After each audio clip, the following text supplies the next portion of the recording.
Hey guys, अस्सलाम वालेकुम। उम्मीद करते हैं सब लोग खैरियत से होंगे और एक अच्छी ज़िंदगी काट रहे होंगे। गाइस, हम एक मिशन को लेके आगे बढ़ रहे हैं, अलमदार वेव, जिस मिशन का नाम है। और इस मिशन में हमें अपनी यूथ्स के विजन को जितना हो सके ब्रॉड करने की कोशिश करेंगे। तो गाइस, आज का भी एक बहुत ही अच्छा टॉपिक चूज़ किया है, जिसकी वजह से जिस टॉपिक को अगर हम समझें तो शायद हम डेवलपमेंट की तरह हम अपनी सोसाइटी के अंदर बेटरमेंट ला सकते हैं। ये एज अ स्टूडेंट मैंने अपनी कम्युनिटी के अंदर बहुत ज़्यादा देखा है। अपनी फ्रेंड्स के दरमियान हमारी कम्युनिटी हमारी लद्दाख में ज़्यादा देखने को मिलता है। लद्दाख से बाहर भी हो सकता है, लेकिन कम, मतलब उतना उस लेवल पे नहीं देखता जितना हम अपने लेवल में देखते हैं। ये इसकी वजह से है क्योंकि हमारे विजन बहुत ही नैरो है। तो गाइस, अपने विजन को ब्रॉड करने की हर आन कोशिश करें कि अपने विजन को बढ़ाएं। विजन जब बढ़ जाएंगे तो हम कामयाबी की तरफ हम अपना कदम को बढ़ाएंगे। सो गाइस, आज का टॉपिक है हसद, जेलसी। तो गाइस, आज हम इस जेलसी के ऊपर कि इंसान जेलस क्यों होता है, हाँ, इंसान हसद क्यों मतलब अपने में पैदा करते हैं, ये हम थोड़ा बात करेंगे। इस्लाम के अंदर अगर मैं इस्लाम की पॉइंट ऑफ व्यू से बात करूं तो इस्लाम में हसद का एग्जांपल इस तरह देता है कि ये एक ऐसी आग की तरह है जो खुश्क लकड़ियों को खा जाता है। जिस तरह से आग लकड़ियों को खा जाता है ना, उसी तरह से हमारे ईमान को हसद खा जाता है। ये हुआ हमारी इस्लाम की पॉइंट ऑफ व्यू से, राइट। अगर ईमान कमज़ोर हो जाए तो हमारे पास क्या है? ईमान के अलावा तो हमारे पास कुछ भी नहीं है। ईमान की बराबर, मतलब इतना एक्सपेंसिव हमारे पास कोई चीज़ नहीं है अकॉर्डिंग टू इस्लाम। लेकिन अकॉर्डिंग टू हम विजन के हिसाब से देखेंगे तो ये हसद जो है वो हमारी नैरो माइंडेड की वजह से होता है। जो इंसान नैरो माइंडेड होता है उनके अंदर ये हसद जैसी चीज़ें, हसद जैसी क्वालिटीज़ पाए जाते हैं। अब हम बात करते हैं हसद को हम किस तरह समझें, किस तरह से हम कह सकते हैं कि हमारी सोसाइटी के अंदर ये क्वालिटी जो है भरे पड़े हुए हैं। तो गाइस, अभी हम बात करेंगे कि हमारी कम्युनिटी के अंदर, हमारी सोसाइटी के अंदर ये हमें कहाँ कहाँ देखने को मिलता है। एज अ स्टूडेंट मैं ये बोल सकता हूँ कि एजुकेशन सिस्टम के अंदर स्टूडेंट के दरमियान ये क्वालिटी हमें देखने को मिलता है। हो सकता है ये उनकी पेरेंट्स की कमी हो, क्योंकि जब पेरेंट्स के अंदर ये कमी होती है कि वो अपने बच्चों को अच्छे से तरबियत नहीं कर पाते हैं, तो स्टूडेंट के अंदर, तालिब इल्म के अंदर ये हसद जैसी गंदी क्वालिटी आ जाती है। मैं हसद को एक नैरो माइंडेड क्वालिटी समझता हूँ। जिस इंसान के पास नैरो माइंडेड होता है, विजन बहुत ही नैरो होता है जिन इंसान की, उसके अंदर ये क्वालिटी पाया जा सकता है। तो फॉर एग्ज़ाम्पल, जब एक क्लास के अंदर एक स्टूडेंट बहुत अच्छा पढ़ता है, लिखता है, वो अपनी टीचर्स की जो हुक्म होता है उनको मानते हैं, ओबे करता है, उनकी रिस्पेक्ट कर लेते हैं, तो दूसरे स्टूडेंट्स के अंदर जेलसी पैदा होते हैं, क्योंकि उस तालिब इल्म को असातिज़ से बहुत ज़्यादा प्यार मिलते हैं, उनको बहुत ही टीचर्स भी बहुत ज़्यादा अटेंशन देते हैं। तो दूसरे गाइस को, दूसरे स्टूडेंट्स को क्या होते हैं, जेलसी उनके अंदर पैदा होती है। वो लोग ये नहीं सोचते हैं कि किसी भी तरीके से हम पढ़ के, मेहनत करके अपनी असातिज़ के अटेंशन को अपनी तरफ करें, टीचरों की प्यार को ज़्यादा पाएँ। ये नहीं सोचते हैं वो लोग। वो स्टूडेंट जो हैं, जो जिनके अंदर हसद होते हैं, वो लोग सोचते हैं कि किसी भी तरीके से इस अच्छे स्टूडेंट को भी अपनी तरह बनाया जाए और उनको भी रिस्पेक्ट न दिया जाए टीचरों की तरफ से। वो लोग, यानी वो स्टूडेंट भी यानी टीचरों की नज़र में गिर जाए, वो ये सोचते हैं। ये सब क्यों हो रहे हैं? बिकॉज ऑफ नैरो माइंडेड, यानी नैरो माइंडेडनेस की वजह से ये सब हो रहे हैं। अगर उन स्टूडेंट्स की विजन अच्छा हो, विजन ब्रॉड हो, तो वो लोग ये सोचेंगे ना, यार क्यों ना हम मेहनत करें, क्यों ना हम उस बच्चे की तरह मेहनत करके अपने टीचर्स की प्यार को पाएं, क्यों भी हम पोजीशंस ला के, यानी अपनी असातिज़ की कॉपरेशंस को हमारे साथ लाया जाए। They didn't think so. इसकी वजह से यानी हमारी जो क्लासरूम्स के अंदर कंपटीशन नहीं बनते हैं, हसद के माहौल बन जाता है। सो अगर अच्छी विजन की स्टूडेंट्स जमा हो जाएं तो वो वाला माहौल जो है वो एक कम्पिटिटिव एक माहौल बन जाता है और एक के बाद एक बढ़ जाता है। मतलब सब कुछ अच्छा हो जाता है, माहौल अच्छा हो जाता है, हर कोई जो है अपनी पढ़ाई को लेकर सीरियस हो जाते हैं और अपनी कामयाबी को देखने का उनको मतलब इंतज़ार होता है, वो मुंतज़िर रहते हैं। ये हुआ हमारे स्टूडेंट्स की बात हुआ।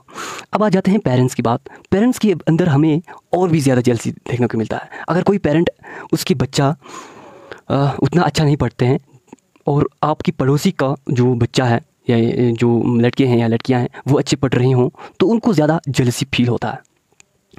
वो लोग अगर उनको कोई इन्फॉर्मेशन मिल जाए कि पढ़ाई से रिलेटेड कोई कंपटीशन है, कोई मतलब फॉर्म भरनी है, तो वो लोग नहीं बताते हैं उनको। जो अच्छे स्टूडेंट है उनको नहीं बताते। वो लोग क्या करते हैं, ख़ुद की मतलब बच्चों को डांटते हैं कि यार क्यों नहीं पढ़ रहे हो ये वे, लेकिन दूसरों को नहीं बताते हैं उनके बारे में। उन कॉम्पिटिटिव यानी जो एग्ज़ाम्स होता है, जो वो जितने भी कंपटीशन उनके बारे में, वो अच्छी अच्छी चीज़ों के बारे में उनको नहीं बताते हैं। वो लोग सोचते हैं कि यार नहीं, हमारे बच्चे जो हैं वो आगे जाना चाहिए। तो गाइस, मेरे यही पेरेंट्स से सजेशंस है कि पहले तो अपनी विजन को ब्रॉड करें और अपनी बच्चों की नज़रियात को भी ब्रॉड करें और उनकी अच्छी तरबियत दें। अगर आप लोग इस मिशन में आप लोग कामयाब हों कि आप अपने बच्चों को एक अच्छी तरबियत दें, तो आपकी बच्चे, आपकी जो बेटे हो या बेटियां हो, वो आपकी बात मानेंगे और एक अच्छी परफॉर्मेंस दिखाएंगे। एकेडमिक सेशंस में हो या जो हमारी एक्टिविटीज़ होती है, जैसे स्पोर्ट्स होता है या किसी दूसरी फील्ड के अंदर अच्छे वो कारनामे दिखाएंगे और आपकी नाम रोशन करेंगे। लेकिन हमेशा ये बात याद रखना है कि हमें कभी भी हसद नहीं करनी है। मैं इस बात को आप लोगों तक ज़रूर कहना चाहता हूँ। ये हमारी सबसे बड़ी कमज़ोरी है जिसकी वजह से हमारी सोसाइटी तरक्की नहीं कर रहे हैं। हम जितना हो सके हम आगे बढ़ने वाले की टांग को खींच कर वो उनको नीचे कर रहे हैं। तो मेरे प्यारे व्यूअर्स, मैं आप लोगों को ये बता दूं कि क्यों हम ये सब कर रहे हैं। मान लेते हैं आपके बच्चा अच्छा पढ़ाई नहीं कर रहे हैं, अच्छी परफॉर्मेंस नहीं कर रहे हैं, तो आप दूसरे बच्चों को यानी उनको नीचा देखना क्यों चाहते हैं?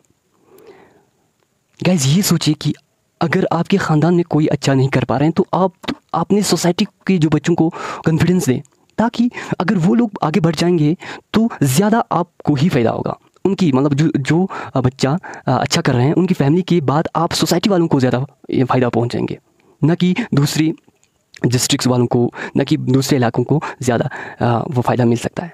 जितना आप करीबी होते हैं ना, रिश्तेदार होते हैं, सोसाइटी का है, कम्युनिटी का है, एक विलेज का है, एक ब्लॉक का है, तो जितना हो सके अपनी यूथ्स को कॉन्फिडेंस दें। हमेशा उनके ख़िलाफ़ ना बोला जाए, उनको हमेशा उनको गिराने की कोशिश में ना रहें, बिकॉज आपका भी नुकसान है। अगर वो आगे बढ़ जाएंगे किसी भी तरीके से, हमें उनसे फ़ायदा होगा ही होगा।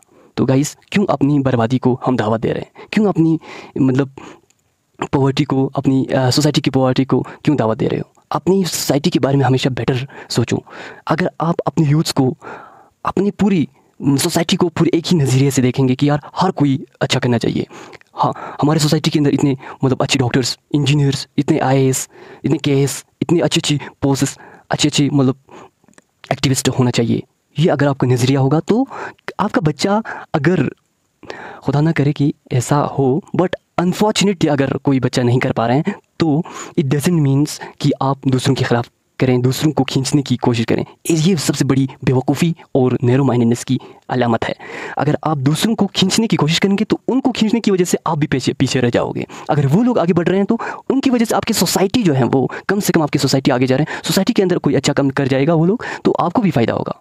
तो गाइस, हसद और ऐसी नैरो माइंडनेस की वजह से हम अपना ही नुकसान कर रहे होते हैं। हम खुद तक एक फ़र्द तक हम सोचते हैं कि यार उसका अच्छा हो रहा है। ये हम नहीं सोचते हैं कि यार उसकी वजह से हमारा सोसाइटी के अंदर बेटरमेंट होगा। ये हम कभी नहीं सोचते हैं। हम सोचते हैं यार वो आगे जा रहे हैं, उनको नहीं होना चाहिए, हमसे आगे नहीं होना चाहिए। भाई साहब, उनकी वजह से आपकी सोसाइटी बेटर होगा। तो गाइस, हमेशा यही सजेशन रहेगा कि विजन को ब्रॉड होगा तो ब्रॉड विजन वाले इंसान कभी ये नहीं सोचेंगे, कभी उसके पास यानी हसद जैसी क्वालिटी नहीं होगी। तो जितना हो सके अपने विजन को ब्रॉड रखें, अपनी माइंड को, हमेशा दिमाग को इस्तेमाल करो। हमेशा सोच समझ कर काम करो। अगर आप सोचेंगे इस बात पे कि क्यों हम हसद कर रहे हैं, अगर हमारी रिश्तेदार की बच्चा अगर अच्छा कर रहे हैं तो उसको अच्छा ही करने पर आप लोग कॉन्फिडेंस क्यों नहीं दे रहे हैं? अगर कॉन्फिडेंस दे रहे हैं तो आपका ही फ़ायदा है, नहीं दे रहे हैं तो आपका ही नुकसान है असल में।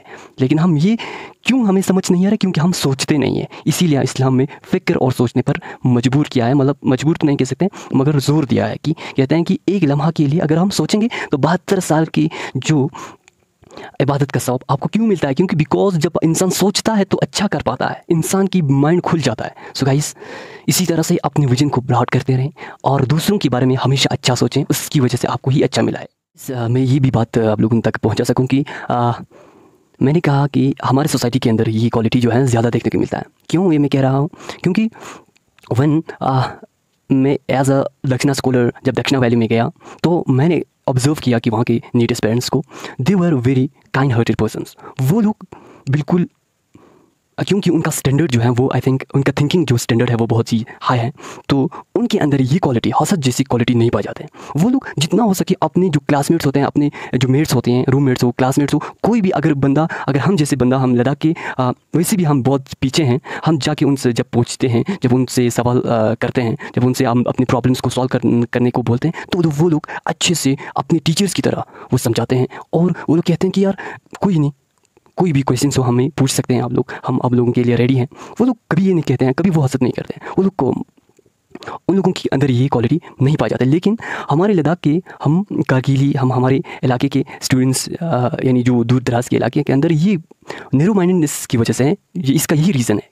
क्योंकि वो लोग भी स्टूडेंट्स हैं, वो भी नीट की प्रिपरेशन कर रहे थे, हम भी कर रहे थे, लेकिन हमारे स्टूडेंट के अंदर ये क्वालिटी नहीं पाई जाते हैं बिकॉज ऑफ नैरो माइंडेडनेस की वजह से। हम सोचते हैं कि अगर मैं उसको सिखाऊं तो वो मुझसे आगे बढ़ जाएंगे। अरे भाई साहब, वो आगे नहीं बढ़ेंगे, आपकी जो नॉलेज है वो और भी बढ़ जाएंगे। अगर उसको 30% समझ आ जाता है, आपकी 50% आपकी नॉलेज जो है वो बढ़ जाते हैं, आपको ज़्यादा फ़ायदा होती है। लेकिन ऐसी क्वालिटी जो है वो हमें अपने इलाके के स्टूडेंट्स के अंदर बहुत ज़्यादा देखने को मिलता है। ये इसका यही रीज़न है कि हम अपने विजन को ब्रॉड नहीं करते। आप लोग, हम यूटी लद्दाख से अगर बाहर जाएं तो हमें पता लग जाता है कि वहाँ के स्टूडेंट्स की नेचर कैसी हैं। वो लोग इसलिए मदद कर पाते हैं, इसलिए वो लोग दूसरों को सिखाते हैं क्योंकि उनको पता है कि यानी सिखाने से और भी उनकी नॉलेज में इजाफा हो जाते हैं और भी उनको कॉन्फिडेंस आ जाता है। सो गाइस, अपने अंदर ये क्वालिटी हमेशा हमेशा के लिए अपने से दूर करें। अपने अंदर, अपने बच्चों के अंदर, अपने मेट्स के अंदर, अपने जो भी रूममेट्स हैं, फ्रेंड्स हैं, अपनी कम्युनिटी के अंदर, अपनी सोसाइटी के अंदर से ये बुरी चीज़ को हम दूर करने की ज़्यादा से ज़्यादा कोशिश करें। इसका यही सॉल्यूशन है कि हम सोचें, चीज़ों पे गौर व फिक्र करें और हम दूसरों के बारे में अच्छा सोचना स्टार्ट करें, so that we can do better for our society and we can develop a well qualified society or well educated society. Thank you guys. Have a good day.